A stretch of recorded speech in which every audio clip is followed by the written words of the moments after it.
I think for me, I started to drift away from like what I was already doing.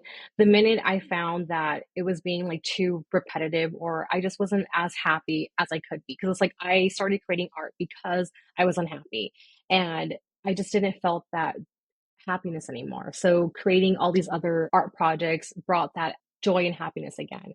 So I feel like once you find a moment where maybe you're just not as happy with what you're doing, don't just like stop with what you're doing. Like continue to do like and like run your art business, but find other hobbies that you can find that brings you happiness, like that sparks joy. Wouldn't it be nice if your art business loved you back? Hi, I'm Stacie Bloomfield. After years of trial and error and late night doodling, I went from being a coffee shop manager to running a vibrant 7-figure art business that I love. And now I'm on a mission to help more artists create an art business that they love too. So I invite you to find a cozy spot, pull out your favorite sketchbook, and listen in. It's never too late to chase your creative dreams. Welcome to the Art Plus Audience podcast. Well, hello, everybody. Welcome back to the Art Plus Audience podcast, where I'm trying to help artists learn how to build businesses that they love to run, and the business loves them back and helps them to create income, and it's going to be awesome. I'm here with an incredible creator, Shelly Kim from Letters by Shells. Hi, Shelly. Hi. I'm so happy to be here. I'm so excited. And you were both at Alt Summit. Gosh, what year was that? 2018? 2019. I double checked, yes. 2019, I spoke on a panel with two other amazing women about licensing and business and all sorts of things. Hmm. And I remember afterwards, we all walked and had lunch together with a group of people, and Shelly was there. Shelly, hello. Hi, I'm so excited. Oh, I'm so that was excited too. wonderful. You just never know whenever you're having these moments of interaction with people, and then later you'll get to talk with them again. What a beautiful moment. I'm so happy to be Yeah, here with you. me too. Oh, I'm so happy. If you don't follow Letters by Shells, you're in for a treat because Shelly, I think I've been following you for a while. And then at one point, I just reached out to you because I had this like urging inside of me to be like, when I admire someone genuinely, and I'm like looking at their feed and I'm like, dude, I like this. I just reached out to you and I was like, Shelly, I just want you to know that I'm a huge fan of your work. And then you wrote right back. Do you remember that? I do. I was like, no way, no way. I saw you started following me. I was really excited, but I was trying to keep it calm. Yeah. Well, you're super cool and fresh. And do you want to tell everyone a little bit about the business that you run as this like creative magician that you are? You do so many cool things. Yes, honestly, it's kind of confusing because like I started my whole like art journey as just a hobby to release stress from work. I wanted a creative outlet after work, and art just brought me a lot of happiness and joy. I think for once finally stopped thinking about work when I would come home because I would like dream about work. I would think about work. I would just too many things. So art really allowed me to create that escape that I was looking for and just to focus on myself and what I was doing in the moment. So that's kind of how I dabbled into like art. But when I first started, I started with brush lettering first, and then I dabbled into like watercolors. And then I explored other like art mediums like embossing patterns, stamping, foiling, just like all sorts of things. Did not realize back then art supplies was really expensive. So I just kept buying so many things because I was just really excited and wanting to like learn a lot of it.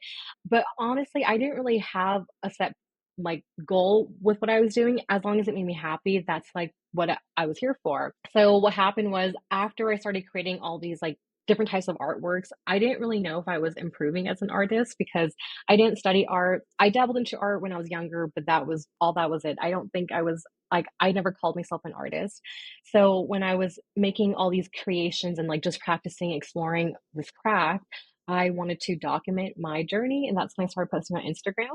Did not realize people would be in love with what I was creating and they were wanting to ask more about it. And a lot of people that started following me asked questions like, oh, like, how did you get started? Like, have you always been an artist? I'm like, no, I just started and you can too. And that's kind of where I started teaching my craft as well, because a lot of people were interested in like just how do you get started with like this technique? How do I do like brush lettering as well? And I think all those questions allowed me to start making tutorial videos and just posting about my process, which I didn't know people would actually enjoy. But I was really amazed that people were really into that. So that's kind of like how my whole like business started happening without realizing. And I want to just say, like, right now, the reason why I feel like I do a lot more other things now is because, like, during pandemic, I was kind of lost within the art that I was creating as well. So that's why I started doing a lot of like DIY projects, like doodling on mirrors, creating notebooks, and just creating just like different things like art that I never created before. I think what happened was also I really got into like drawing on my iPad all the time. So I think because like drawing on the iPad was so easy, I never got to like practice like the craft outside of the iPad. So Oh, that's wow. kind of what I started exploring. And that's why my whole feed is a lot of like DIY projects and craft. And that's kind of like what happened. But I just wanted to create all the things that I wish truly existed at the time, even now as well. Like I'm creating art that I wish existed, like things that I can hold and touch, like, things like this, like my coaster that I wanted to just like have with me. So yeah. See, I love this because it feels like you have embraced this entire creative freedom of Mhm. not being afraid to branch out and try these new things. Because I know for me, sometimes whenever I'm used to creating like one way, because, I'm so often just illustrating for products that are flat, to try to explore in a different medium can be a little bit daunting. And you document everything online in your feed, you do it beautifully. And I know Mm. that from hearing other people talk about your feed, like, you film incredibly well, you tell your story so well with every small video that you do, and I'm just completely intoxicated whenever I watch your videos because I'm just like, "Ooh, what else am I gonna learn? Ooh, she made decals." Like, it really feels like you get to be a fly on the wall of your life in your feed, but it's the most beautiful, colorful life ever, and I adore it. Oh, yay. I'm so happy to hear that. No, honestly, like making art and just adding as much color, like just making colorful things really help like my mood and just really brighten my day. My office right now, if you saw that video I did in partnership with Cricut, people did enjoy the video and they really liked it, but I do feel like I maybe like added too many things on my wall now. I'm still debating. I like it some days I'm questioning it. But I think that's probably just the way it is for people who, like, are curious and love to decorate, like, some days I love my office, I have this big felt wall that looks like a quilt board, Oh, and then other mhm. days I'm like, "Oh my gosh, I'm sick of this." I wanted to ask you because you do lettering, you teach lettering, but you also do these collaborations, and I saw your recent press-on nail collaboration, which I Oh, was I've never even thought about, like, licensing in I that, know, mate. but, like, you had all these great collaborations. Can you just tell me about some of your favorites? Yeah, I also wanted to just like mention, I know like a couple years ago, a lot of artists was talking about like finding your niche, like making sure that's all you post about. And I just didn't do that. I went outside of that. And honestly, like with the art that I was creating before, like the hand lettering and watercolor paintings, it did bring in a lot of like good opportunities, like a lot of partnerships that I always dreamed about, but also exploring this other craft that I started posting about opened up a lot more other doors as well. So like I don't think I would have ever gotten noticed to do like the press on nail collaboration if it wasn't for like my art doodles that I was posting and just being like really different and making all these like hands-on tutorial videos. Yeah, I think that's important to mention, and I'm glad that you kinda called back to that. So when I'm talking to really new beginner artists, they sometimes like having boxes to be in at first Mhm. because they need some boundaries to know, like, Totally. what I'm gonna get started with. But when do you think we kind of can let go of those boundaries and kind of explore more Yeah. freely? Is there a confidence part that has to be in play? I know that you talk about being your own biggest fan sometimes. Let's talk about that. Yeah. I will take it back because I know as an artist, like when I first started, I wanted to just dabble into everything and it is overwhelming. Like it's too much. It doesn't always work out. If I had to do it again, I probably would not have done that because I have just like boxes and boxes of so much art supplies, which I don't hate. But I think for me, I started to drift away from like what I was already doing the minute I found that it was being like too repetitive or I just wasn't as happy as I could be. Cause it's like I started creating art because I was unhappy and I just didn't felt that happiness anymore. So creating all these other art projects brought that joy and happiness again. So I feel like once you find a moment where maybe you're just not as happy with what you're doing, don't just like stop with what you're doing. Like continue to do like and like run your art business, but find other hobbies that you can find that brings you happiness, like that sparks joy and things that you can also incorporate into your art That business. absolutely makes sense. And now that I'm thinking about it, if we met in 2019 at Alt Summit, that year was a very weird year for me because in 2018, I had experienced that complete like, I am bored with what I'm doing. I'm not feeling great. I started doing all these different things because in my business and in my creative practice, I was just not feeling like the joy that I used to. And what was so funny Mhm. is from that birthed what became my first book, which was called Give Yourself Margin. So that year that we met, when I wasn't at Alt Summit, I was back in my room writing my first book in Palm Springs, which is Amazing. so funny. So I'm just thinking about like, wow, you never know like what something that feels like in the moment, like boredom or struggle, if you actually lean into it, it can give birth to something else entirely Mhm. different, just like it did for you in your career, right? Yeah. Yeah, I mean, like, I'm definitely still doing all the things that I've done that started my business, of course, but opening this other opportunities, like, it did open up more opportunities than I can ever imagine. So going back to the collaboration, it's, like, interesting. So, like, I've had really cool, like, collaborations with just, like, being an artist and, like, creating the art, but also with licensing opportunities as well. So I think to date, like the press on nail collaboration is honestly like something I always thought about, dreamed about, but never thought it was possible. So I was really happy. Another opportunity that I got by just posting my art videos and just doing something totally different was also working with Michaels a lot. I was actually featured on their holiday commercial back in, I think, 2021 or 2022, which I never thought was possible. It was amazing to like And you just look so experience cute. that. You look Thank so cute you. in it too. Is that like your home studio? It was a set, and they basically try to, like, mimic my home studio, which it didn't look like that, but they did their best. Yeah, that was a whole different experience that I never thought was possible. You're like this superstar lady. You're in commercials, you're That was so nails. Well, it's so fun, and I think for a lot of people who maybe have watched your journey online, to see someone who at one point was like, "She's just like me. She's working a different job. She started creating art. She did it because she loved it." A couple years later, now you're in a TV commercial. Hello, oh, like, could you have ever imagined something like that whenever you first no. got started lettering?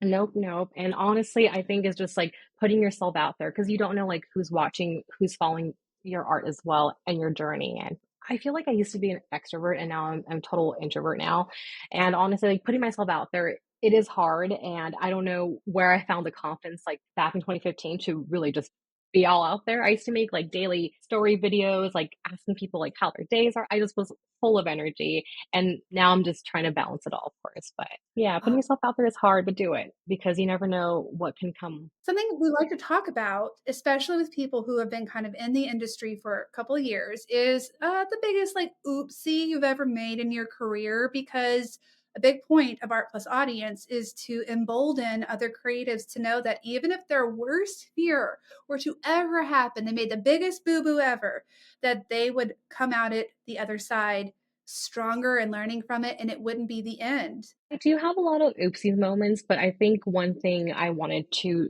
talk about is like not being afraid to reaching out for help and also outsourcing if you need. For a long time, I was all about I can do it myself. I can do all of it myself, which I still can be like that. And I think it was also I was just so personal to everything that I was doing that I couldn't just hand it off to people. I know my husband, he tried working with me for a little bit and it was a mess. Like I wasn't there mentally where I wanted to also be within my business, but then I wanted it to be like a certain way. And I now realize that, yeah, like it just these really small things, details don't matter as much. Like as long as you're getting the thing done, that's all that matters in the end. And you can perfect it later on. Being able to outsource for help or reach out for help. If you do it all yourself, you tend to get burnt out. And I know I've experienced that for a long time. There has been many months throughout the years where I just wanted to stop with what I was doing. I started looking for like full-time jobs. So I guess like an example would be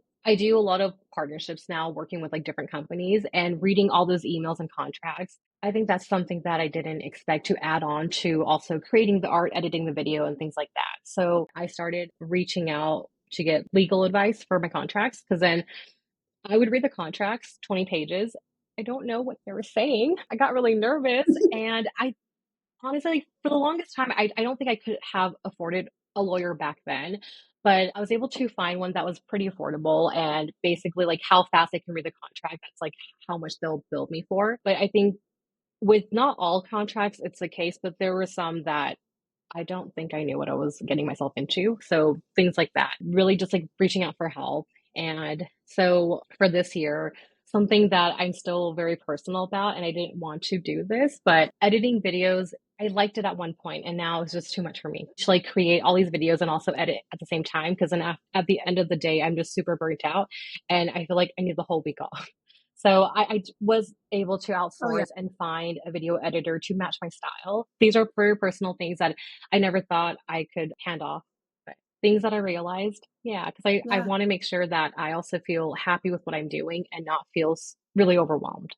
You know, Shelly, I don't talk about this much, but I do have in my business, it just reminds me, I've run Gingerbread since 2009, which is a long time.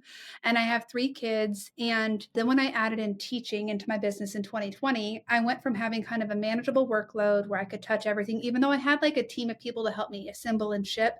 I was doing all the art, I was doing all the product layout, I was doing all the manufacturing talking. And then I started teaching. So I'm recording my own courses and editing and doing Hmm. all these things. And all of a sudden, that feeling that you had where it's like, I don't know if I want Yeah. to keep doing this. Like, I had this moment where I was so getting burnt out from like the best things Yeah. ever that everyone has always wanted, which is like abundance in all these areas.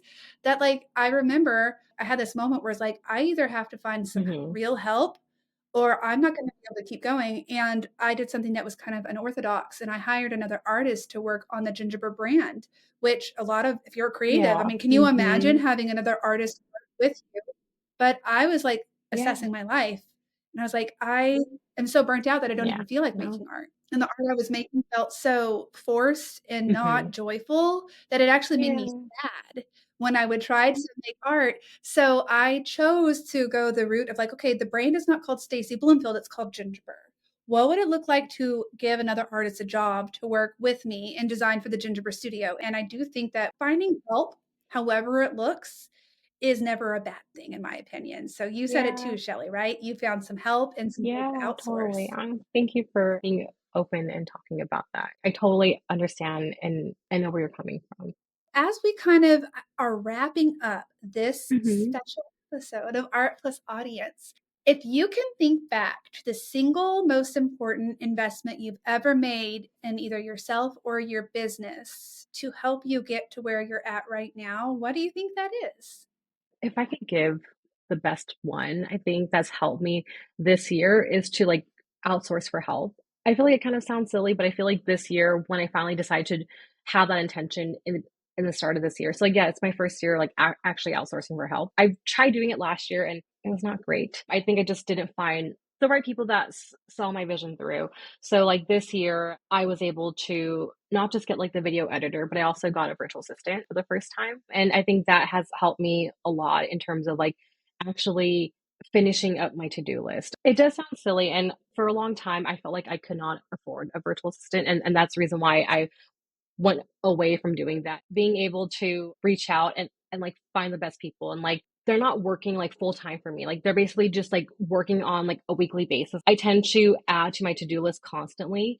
And I told my virtual assistant, I need help. I need help fixing, like I say yes to everything. So like help me like figure out how I can finish up my timeline and like just start accomplishing these tasks. And they were also the reason who helped me find like the video editor, like a person that had a similar editing style to mine. And if that was up to me, I would not have done that this year. It probably would have been like a task for next year. Well, dude, kudos to you because like that's not a silly thing at all. That's huge. I can't tell you how many creative entrepreneurs I talk to who they're thinking like, "Oh, I could use a virtual assistant, a VA."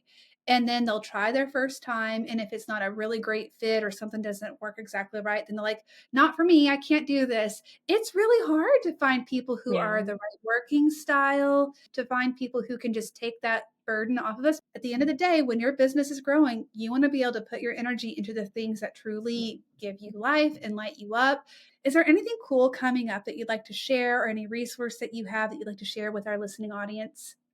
There are going to be some really big freebies that we're going to be launching in like the next 2 weeks. It will be announced on my Instagram, so feel free to follow along at Letters by Shells. And yeah, it's going to be really fun, cool things that you can use. I can't say too many things, so that's it.